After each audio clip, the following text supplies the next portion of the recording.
Hey guys, Tony Rowe here, back with another Lee Chess Rapid game against Neverness.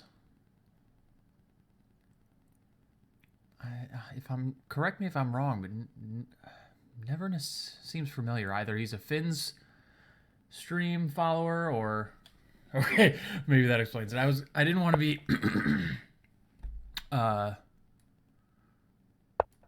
wrong and arrogant in saying he followed my stream too, but I'm getting all of my internet chess people mixed up. So shout out to Neverness.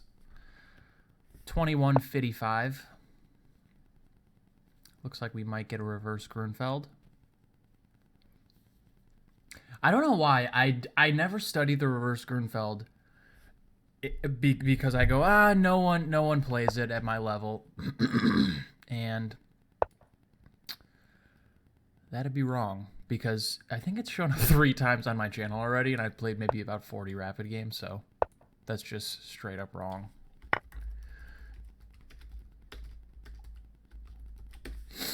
Okay, so we're going to get most likely a reverse Exchange Grünfeld, taking on d4 and going e5. Or I should say going e5 after taking on d4 is the most consistent. Excuse my excessive clearing of the throat. I just had a Chipotle burrito. I'm feeling pretty good. Pretty good about myself.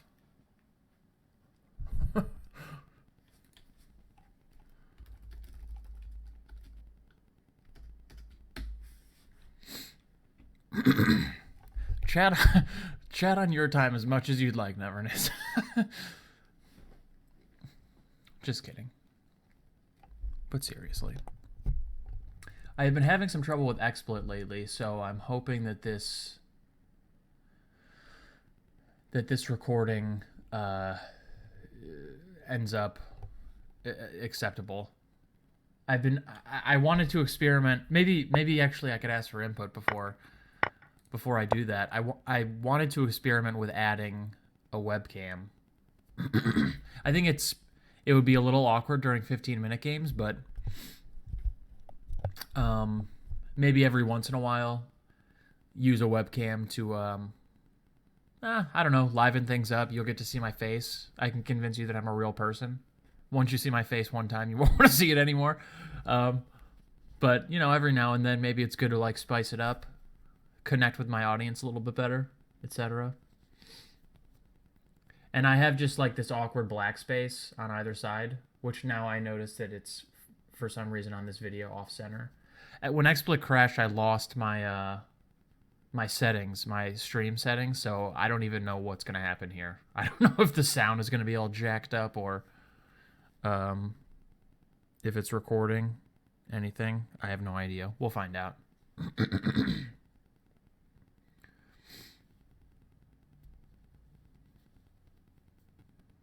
Hope he doesn't remember too much about this game versus I am Sparkle Horse.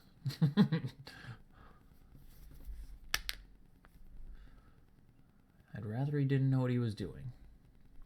I'm kind of on a heater here. I'm slowly progressing up to 2364 or 2400. I think I can make it to 2400 classical. Whoops.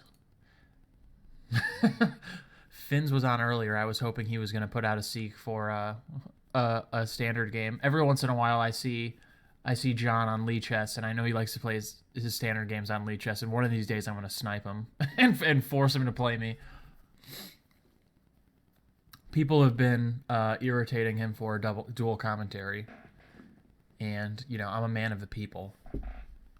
So I would be happy to give that to people if that's what they want. If people want to see me lose to John Bartholomew and people want to see John Bartholomew wreck me in 1 or 2 15-minute games, I'm happy to oblige.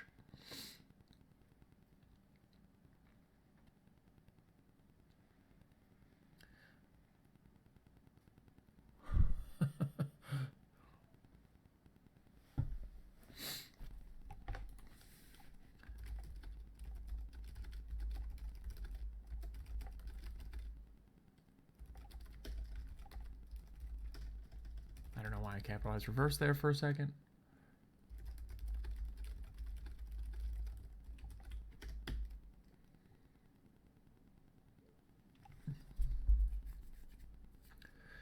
Yeah, rook b8 actually is a move here. I think rook b8 is maybe even the main move here that Neverness mentions. A perfectly acceptable chess move, methinks. Bishop e6 is also popular.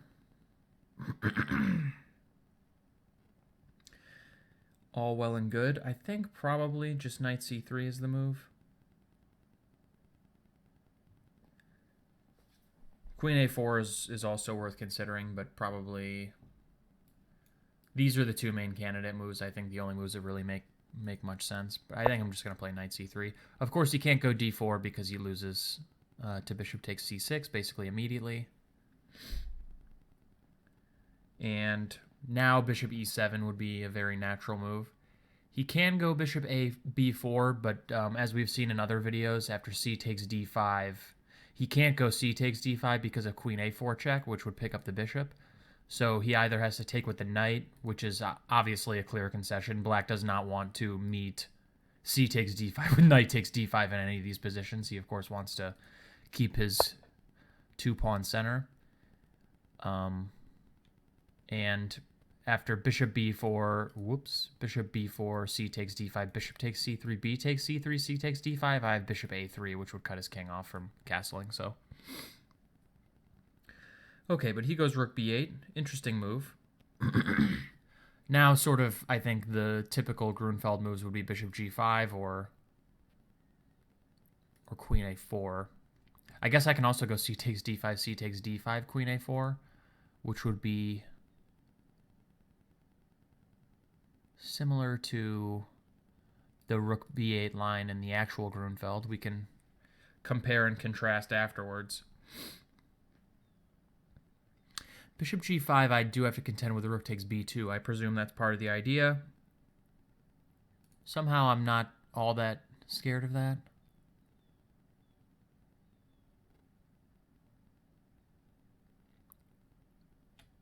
I'm picking up d5, and the position is opening up when his king is 2 moves away from castling. The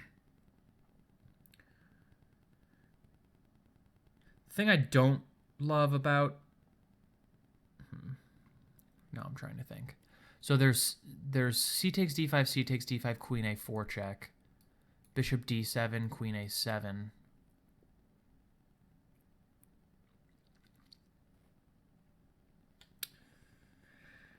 Yeah, I mean, I have to imagine this compares favorably with the version, the black version. Black has already played bishop e6, so he loses a tempo if he goes bishop d7, queen takes a7.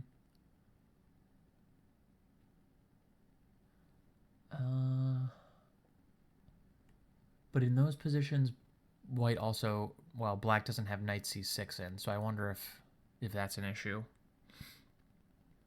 Like, for instance, c takes d5, c takes d5, queen a4 check, bishop d7, queen takes a7, d4. I guess I can just go knight e4 or knight a4.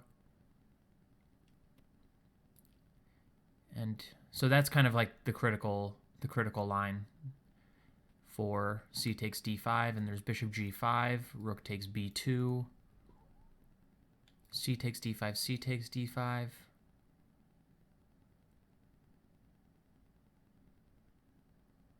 What there? I mean, I can just play, I don't know, bishop takes f6 maybe.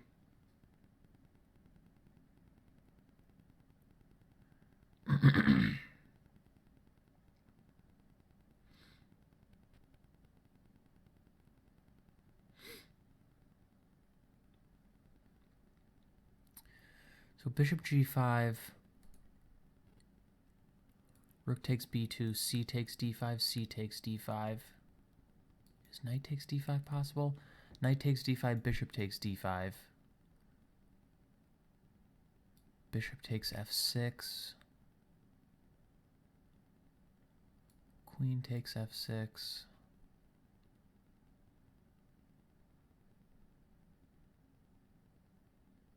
In that position, there's queen a4 check, and he's getting killed, right? Uh-huh.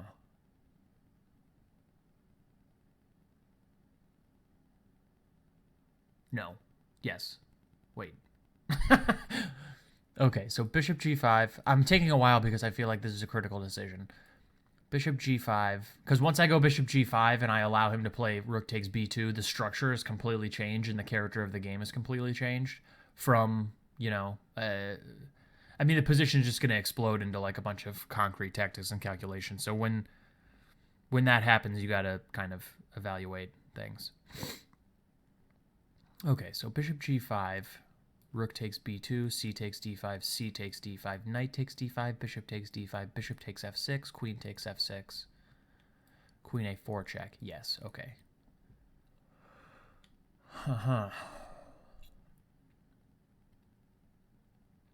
Okay, that looks pretty good, actually. So maybe...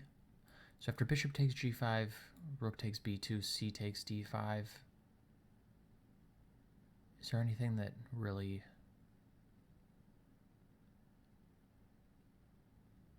c takes d5, knight takes d5. I'm threatening knight takes f6 check, g takes f6, queen takes d8, king takes d8, bishop takes f6, which just wins the house, so... Probably bishop takes d5 is forced, bishop f6. He can play g takes f6, and after bishop takes d5, he's got to move. But bishop takes c6 and queen a4 are both still really annoying threats. I think I like this move a little bit better.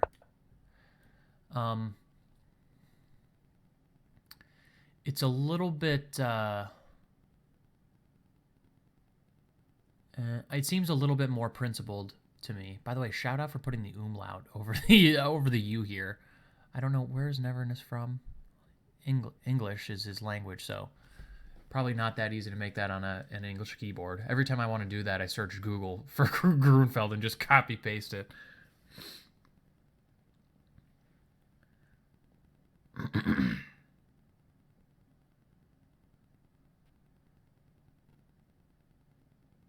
Yeah, it's not easy to see what black does if he decides to play rook takes b2 about just simple c takes d5, c takes d5, knight takes d5, bishop takes d5, bishop takes f6, and I think he almost has to go g takes f6, but after bishop takes d5, he can't really stop queen a4 check and bishop c6 check at the same time.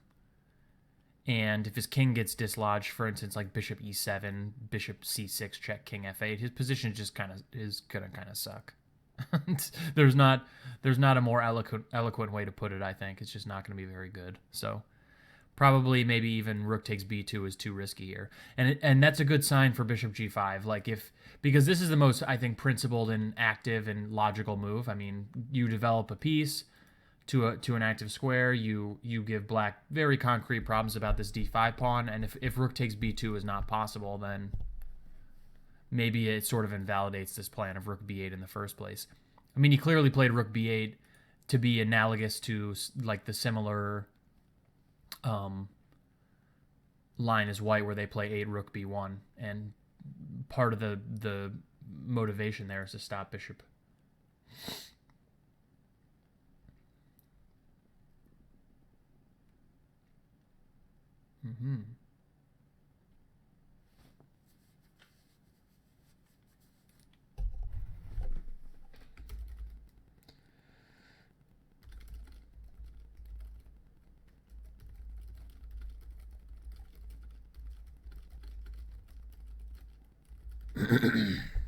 Yeah, I mean, there are some merits to, in these positions, going knight takes d5. Of course, here it's not possible, but I mean, the main reason I think for going knight takes d5 in positions such as these is that queen a4 doesn't come with check for some reason. So,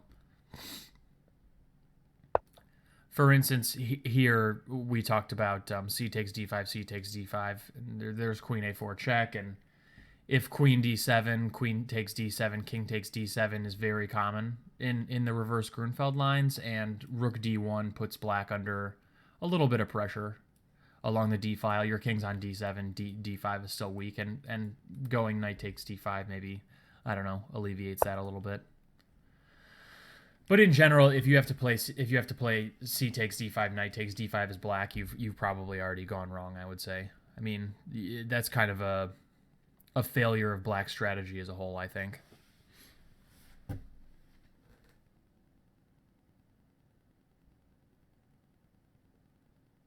So probably if rook takes b2 is out, black needs to do something a little bit more to the point here. Okay, so he goes bishop e7.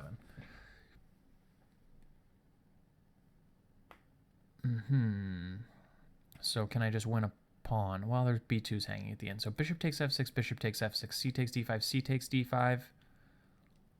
Let's say knight takes d5. I don't know which one is better.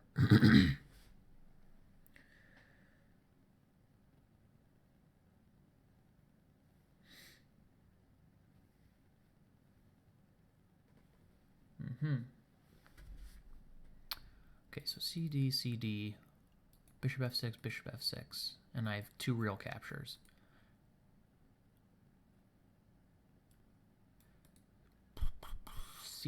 Bishop takes d5 is interesting.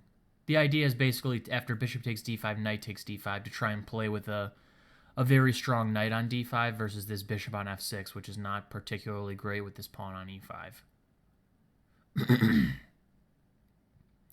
So that's one idea. There's also just taking CD, CD, bishop f6, bishop f6, knight d5. The thing I don't like about that is after bishop d5, like bishop d5 or queen d5, bishop d5, and then rook takes b2. The position is opposite colored bishops, and it's not that easy to necessarily really capitalize on my edge there. If I even really have an edge. It's kind of hard to say. Okay, so CD, CD, bishop, CD, CD, bishop f6. Don't forget that, Tony. Bishop f6, bishop d5, I think is the critical line. And bishop d5, knight d5, rook b2. I wonder if it's possible. There is, in that position, queen a4 check again, giving one last spite check before he castles his king away. And after queen d7, can play knight takes f6, g takes f6, and mess up his structure. Somehow that doesn't feel like it's going to be all that impressive for me.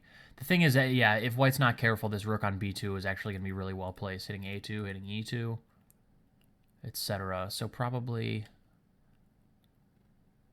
So CD, CD, bishop f6, bishop f6, bishop d5, knight d5. Rook b2, queen a4 check, queen d7. There's knight c7 check in that position. King d8. Then I gotta move my knight.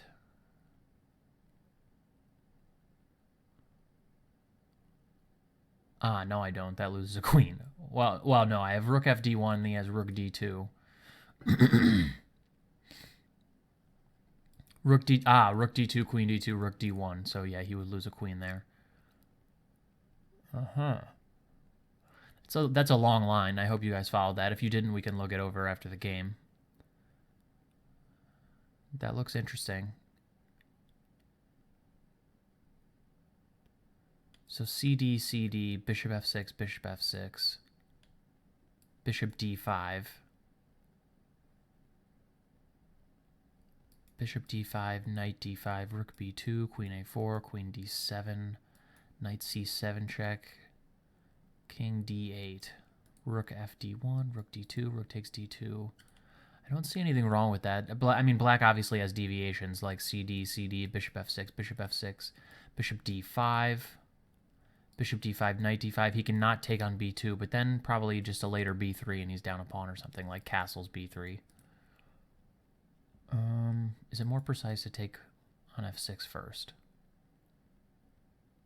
Perhaps. Okay, so I'm going to take on f6.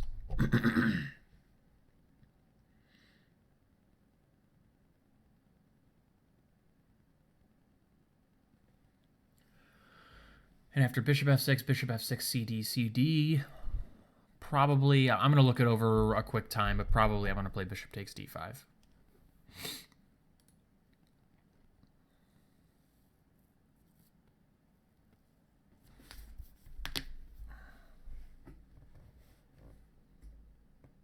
Very typical and thematic play in the Grünfeld so far. Maybe this game will convince me to study this opening in more depth. I did study it a little bit recently. I mentioned in my last video that I had taken a quick look at it.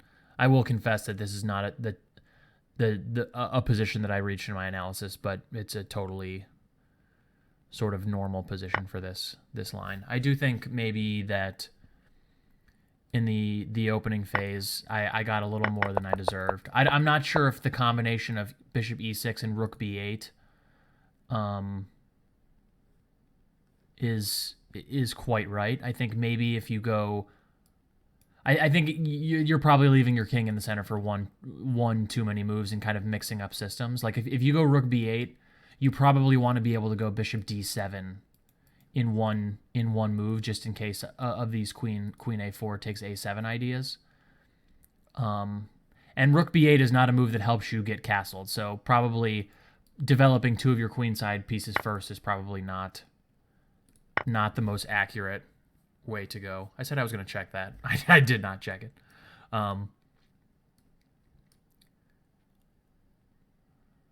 I also think it would be a mistake after bishop takes d5 for me to go queen takes d5. Because after queen takes d5, knight takes d5, rook takes b2, I don't think black has very many problems. I can go knight c7, or I can play knight takes f6, g takes f6, and kind of ruin his structure, but this rook on b2 is quite strong, and without the queens on, like one of black's main problems here in this position is that his king is still on e8. He hasn't castled yet, and as such, I have all of these little tricks with queen a4 or bishop c6 is kind of a threat right now.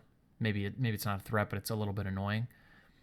Like if it was my turn, bishop c6 check, bishop d7, queen a4, and rook d1 is coming, and if he takes, you know, I get this check in, and I don't know. But yeah, I mean, it just, yeah.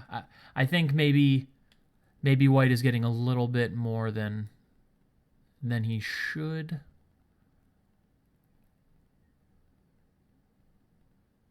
But it's never easy in these simplified positions to really make something here. So we'll give it a whirl. But I think bishop takes d5 is important. As I said, I think knight takes d5, bishop takes d5, bishop takes d5 castles would give black better chances of holding on. Even if black is down a pawn there, the presence of opposite colored bishops maybe gives him a better shot.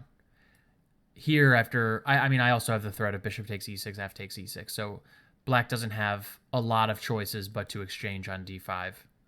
I guess he could play bishop d7, or queen d7. But, you know, something like bishop h3, which would make a lot of sense in general. Black wants to gain a move and get this bishop out of the threat of bishop takes e6 and also not trade these bishops. But that would be met by bishop c6 check, and he would have to move his king or something. Or, yeah, probably. But there's queen a4 there too. So, ooh, Neverness goes for it. I wonder if he missed knight c7. Is there anything better? Queen a4 check, queen d7, knight f6, g takes f6 is also an option. Takes, rook f to d1, but probably queen e7 is reasonable there. I was thinking about maybe like having both with my rooks on c1 and d1 in that position, that I'd have an initiative against black's king, but with this rook still on h8, and that all of my hanging pawns in that variation wouldn't matter as much as a king on this square, but I don't think that's working. I think I have to go queen a4 check to sort of capitalize on this.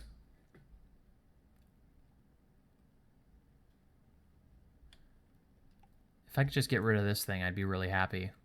I would be free to go e4 and chuckle at this bishop and revel at this massive steed.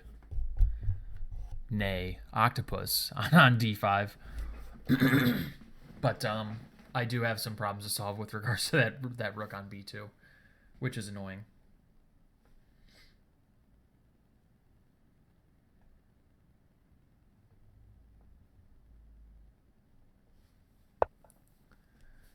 Yeah, and I think knight c7 is good. King e7. Can I be a total savage and take on a7? There's also just queen a3, right? Picking up an exchange. Is that good? There's e4 at the end maybe. So queen a3 check. But he has to take my knight. So queen a3 check. Let's say king d8. Queen takes b2. Yes, he has to play something like queen c7. This is all pretty bad now. With the king on e7, this is just this is a struggle.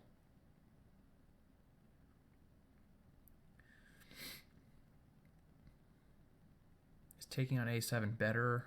Probably, well, almost in no way is that better. I was just complaining about the rook on b2, and then I get to pick it up, and I sit here like for, 45 seconds and look at alternatives. Okay, so let's pick up this exchange. If he goes queen d6, we can flick in knight d5, I guess.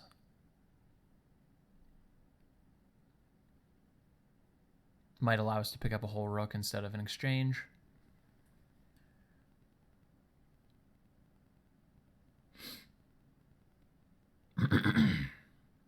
Probably doesn't matter much.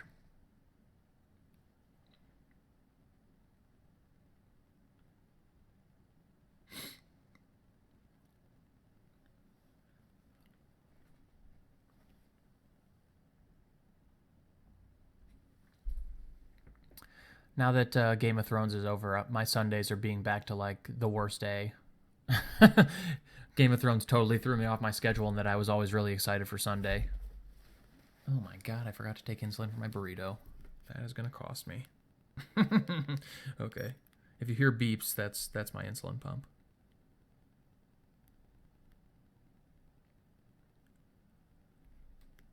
How many carbs?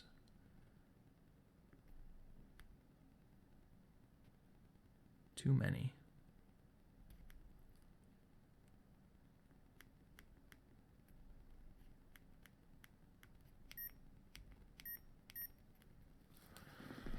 And we're back.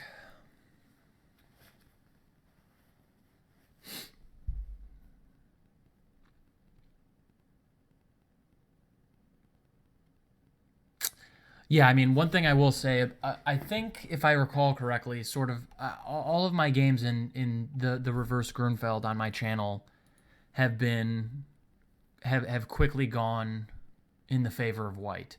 It's definitely not easy to play these Grünfeld positions a tempo down. I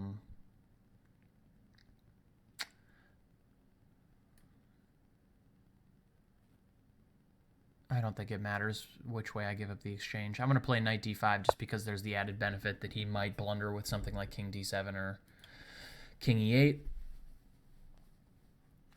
I think he has to go queen e6 is the only move.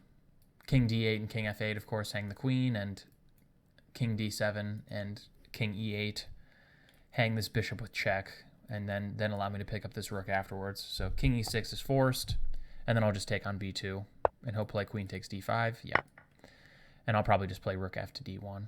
I'm just gonna bring my rook to the open rooks to the open files and just try and get at this man on e6 that clearly should not be hanging out there. Yeah, so let's do that. Yeah, but as I was saying, I think it's just not easy to play these types of positions as black a tempo down. I don't think they're bad for black in the theoretical sense, but I do think that the onus is on black to really know the theory and not get into trouble, and it's really not that easy, in my opinion, to do so. I haven't studied these positions much as white, but the play is, especially if you play the Grünfeld as black, which I have some experience with, the play is just pretty easy, and it's not easy to be black in these types of positions. Okay, so queen b7 is a move I'm looking at. The idea is to just threaten queen d7 mate, and if rook d8, I didn't have any particular thoughts there. Another obvious move is just to go rook a to c1. Queen b3 check is also possible. That's actually interesting. Queen b3 check. At ply 1, I was not super excited about forcing his king, or basically forcing his king back to e7, but queen b3 check, king e7, maybe then queen b7. And the point is he can't really go to squares like f8 or whatever because I get into the back rank and he's in a lot of trouble. So queen b7 check. What does he actually do there? King e8, queen c8, bishop d8. That looks kind of good. I'm just going to do that. It would be enough, basically, now, I think, to activate my rooks and find a way to just force off the queens with threats.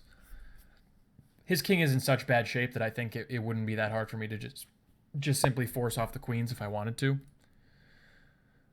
Okay, and I think I am going to play this check. I think it just ties him up a little bit. He can't go king e6.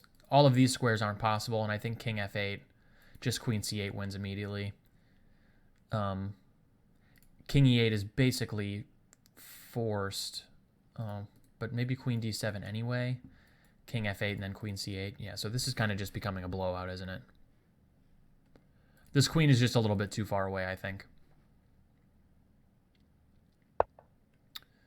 Yeah, but now this, and I just get the same king f8 line. I get queen b7, king f8, queen c8, just having to use one more move, so... Interesting little finesse. I didn't see that at first, but... Okay, when you're up in exchange and your opponent's king is in the center and you have a bunch of open lines, it's not, you know, your position is not hard to play. It's not hard to find good moves here. Yeah, unfortunately for Neverness, I think it just went a little bit south already in the opening. Like if rook b8, yeah.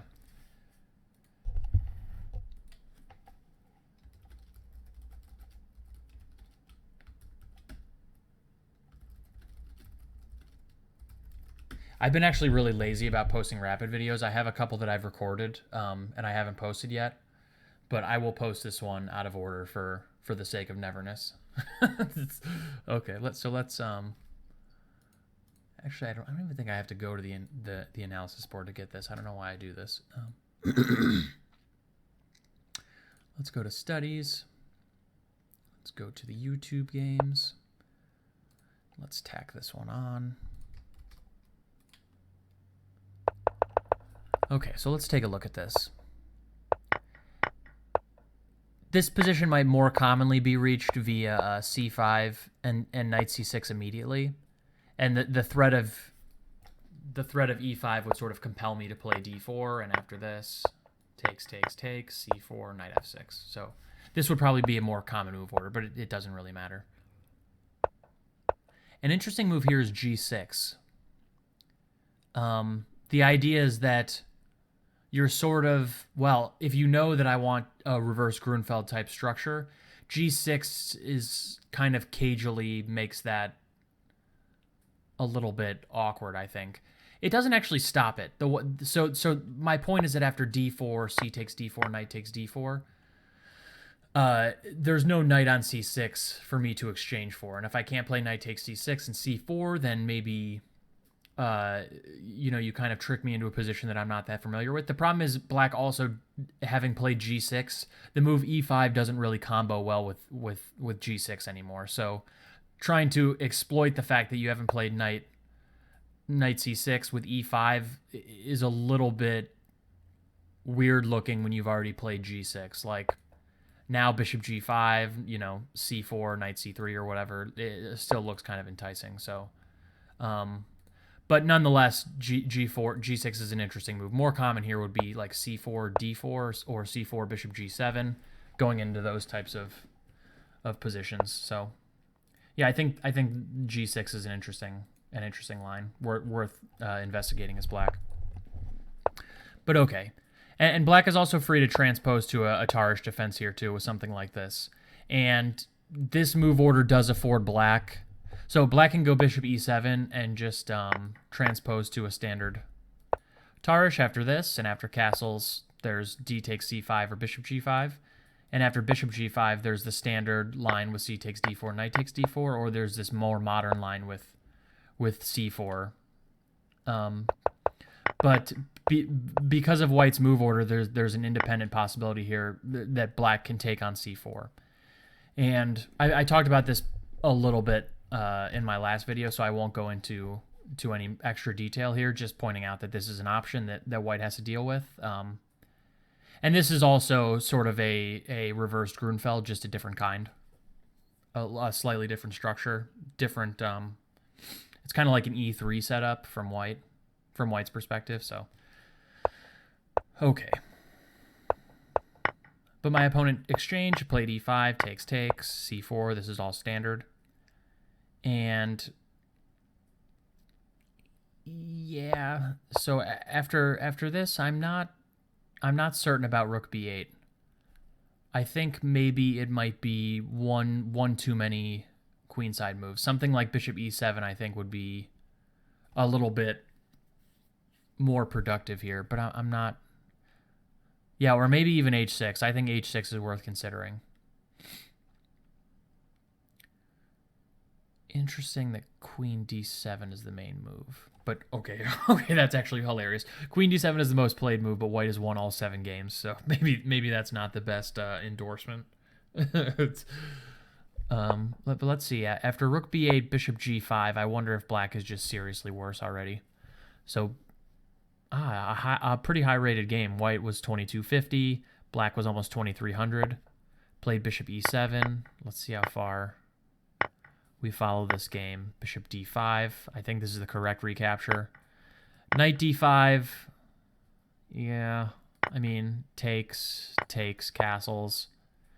Something like bishop b3 is probably what I would play. And I think white is definitely better. But yeah, stuff like e4 is the kind of thing you have to worry about in these opposite colored bishop scenarios where black is down a little bit of material, but his dark square bishop is getting active. e3 is sort of on the cards. Queen b6. You never know. a5, a4, etc. And it could be... I mean, white is certainly better, but this position is going to be quite a bit harder to win than the one where I have this monster knight on d5 and this bishop sucks. So, yeah, I think bishop takes d5 is clearly better. Bishop d5, knight d5, and probably it seems like rook b2 is just a blunder. Yeah, so unfortunately, Neverness kind of I think probably missed queen d7, knight c7, and after this it's just simply over. I did so there is this line that I looked at in analysis, and now rook d1, queen takes, and white should be winning here. I think probably f7 or a7 is going to hang, and after that, white's going to be up a queen and a pawn for a rook and a bishop, which should be winning. And usually, a good rule of thumb when you're talking about queen versus rook and bishop, and to a certain extent, 2 rooks, is structure is an important factor, and king safety is an important factor, and the coordination of the pieces is also a factor. And in this position, black structure is okay, but a7 and f7 are a little bit weak, and when there are weaknesses, the queen is good at bouncing around and attacking the weaknesses more than black can defend by virtue of its range. And king safety, you know, the king is susceptible to all kinds of nasty forks and checks and double attacks and skewers and all that kind of stuff with the queen, so that's bad. And when these pieces aren't coordinated, it's not easy for the pieces to sort of fight off the power of the queen. If these pieces were like let's say on b6 and like the rook was on d7 or whatever, and the rook covered the weaknesses on the 7th rank, the bishop was active or whatever, it would be quite a bit harder for white to make progress, and maybe black would be closer to equality, maybe not equal, but it would be much harder to break through as white. But here, black is poorly coordinated, he has some weaknesses, and his king is bad. I mean, basically, the worst case scenario, I think, in terms of criterion for evaluating queen versus rook and minor pieces. And yeah, I mean, here there's no doubt that white would clean this game up pretty easily. So yeah, and after this, I think it's just it's losing basically no matter what. King e7 and king d8 are the only moves because of he needs to protect the queen, and this one loses the queen, and this one loses that exchange like in the game. So like this position is just not. Yeah. So okay. Yeah. So black had to go king f5 perhaps, but this also looks extremely dangerous. I mean, there's not much to talk about in this position either. I mean, the king is on f5, so you know computers are saying mate in 11 here, but this is equally as bad. I don't blame Neverness for going to e7. I think that's probably the more natural move. But let's go back a little bit. After rook b8 is probably just a mistake, I'm guessing. After bishop g5. There's also rook b2 immediately, like we looked at in the game. But something like, yeah, like this, bishop d5 takes... I think black should take... Whoa. I think black should take this way. Why is that happening? Stop that. Huh. What the hell's my mouse doing here? Okay. What is happening right now? Just stop it. Okay, what the hell? Let me refresh this for a second. What in God's name? Don't you dare. Okay. I don't know what happened there. That was weird. Yeah, so this is another alternative, but this is a line I talked about in the game. Black is one move short of getting his king to safety. Well, I mean, his king actually wouldn't be super safe no matter what, but getting caught in the center is worse. And yeah, I mean, any move like bishop d6, bishop e7, bishop b4, whatever, just runs into queen a4 check or bishop c6 check when he has to budge the king. And in situations where the only minor pieces on the board are opposite colored bishops, or you know maybe there's one other minor piece where opposite colored bishops are a dominant feature, even if it's not an endgame like here where there are heavy pieces on the board. Again, king safety tends to be the most important thing. The player with the initiative and the player with the attacking chances in these opposite colored bishop scenarios tends to be favored. So if you have the initiative and you are pressing an attack, the opposite colored bishops actually enhances your winning chances, which is in stark contrast to, like, let's say if we were just to hoover off the heavy pieces, get rid of the queens, get rid of the rooks, this would be a dead draw, or very close to a dead draw. Even if I was up a pawn, like let's say you just take off the f7 pawn or something, this would be extremely hard to win with just opposite colored bishops, because it's easy to blockade an entire color complex and make it hard to promote an extra pawn when the attacker can't control the blockade square more than one time. So as black could always blockade my extra pawn with the bishop and the king, and I won't be able to force it through because I only have a king to support the pawn. But in an attacking scenario, I can attack squares that my opponent can't defend more than one time. And so it allows me opportunities to attack weaknesses on the light squares that this bishop essentially does not participate in defending. So in a lot of these positions, it can feel like when you're attacking, you're almost a piece up in opposite colored bishops positions, because you're just so dominant on one color complex. And if that color complex happens to be very relevant, yeah, black would be in trouble. So I think this would also be pretty ugly, and unfortunately mostly forced. I mean, maybe he has something else here, like bishop e7. Wow, queen c1. Probably wouldn't have found that move. It would be much more likely that I played something like knight e7 here. Just grabbing the two bishops and ensuring that I don't end up in an opposite colored bishop scenario that maybe isn't that good for me. I mean, this seems extremely pleasant as well. Again, would not find bishop c1 most likely. I don't know why that's so good. Because bishop a3 is just killing him, I guess. Wow, that's slick. Yeah, didn't see that, but an interesting line nonetheless. What else is there? Anything? Yeah, I wonder what I always wonder what people play against d4 when they play d5 c5, because usually when people ask me what should I do against knight f3, I kind of just advise them to leave open transpositions to whatever they play against 1d4. So if you play the Slav as black, you can go knight f3 d5, and after c4 going into the reti, you can play c6, and d4 would bring you into a Slav. Or after d4, of course, you can just go knight f6 c4 c6, and that would bring you into a Slav. And the only other real move is g3, and then maybe you can select one of the independent systems, of which c5 is one of them. So maybe that's the case. I mean, maybe he just uses c5 as to fight specifically against knight f3 g3. But black could also go something like c6 or knight f6 bishop g3 c6, which I think is useful because after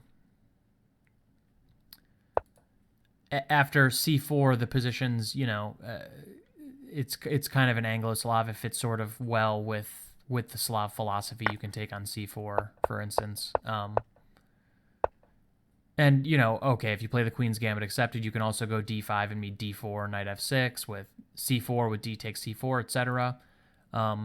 It always just kind of surprises me when people play c5 because it doesn't usually leave open transpositions to other opening systems, but it's a totally independent option and is playable for black, so no criticisms there to my opponent.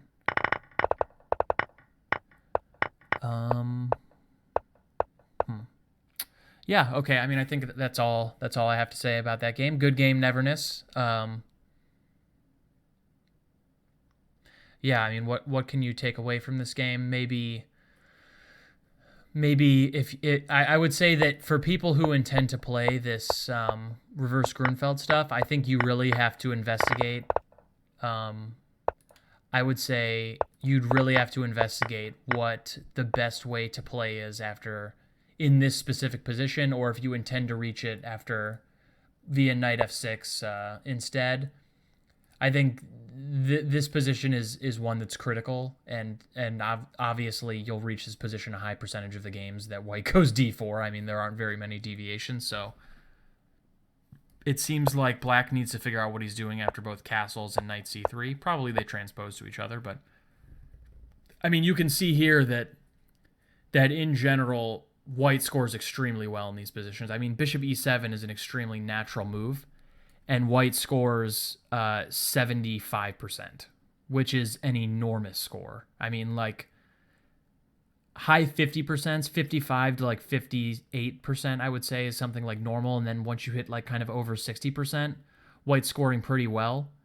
And an expected value of in the 70s is like really horrendous for black. And here it's 71% after bishop e6, bishop e7, 75%. So it seems like even if it's objectively equal for black, white on a practical level scores really well. And so I would say if you intend to play this line as black, you really need to know what you're doing, because like we saw in the game, these are all very typical Grünfeld lines that my opponent played for white. I mean, it's like d4, knight f6, c4, g6, knight c3, d5, takes. This is the Grünfeld. If you're not familiar, knight takes c3, b takes c3, bishop g7. And my opponent basically played a version of knight f3, c5, and then rook 8 rook to b1. You could see here 8 rook b1 is the main move. It has been forever when white goes 7 knight f3. And yeah, and the main lines here are castles, bishop e2, and then c takes d4, c takes d4, queen a5 check, bishop d2, queen a2. And we saw an analogous variation in the game. The only problem is that in the game, white went bishop e3 instead, and I was a tempo up on essentially this, where, yeah, bishop d2 would lose a move after queen takes a2, so white has to go queen d2, and after here, white usually takes with the king. This line isn't bad, and this line's kind of popular. But a tempo down, it's probably not all that promising. And what happened in the game? Yeah, I think I was sort of able to exploit that extra tempo by not going into this exchange stuff. When you're up a tempo, the position, of course, completely changes. This is worth examining though. After Queen A4 check, I think Queen D7 is probably forced or close to it. I mean, this is too tempy down on an Exchange Grünfeld. I do have Knight C6 in though, which is not a normal move, but I find it hard to believe that. Yeah, I said D4 is probably the move because it's hanging and it's a reasonable exploitation of my knight being on C3. But I just find it hard to believe that black has enough after knight E4 or, yeah, the computer suggested knight A4 or whatever. I just don't believe it.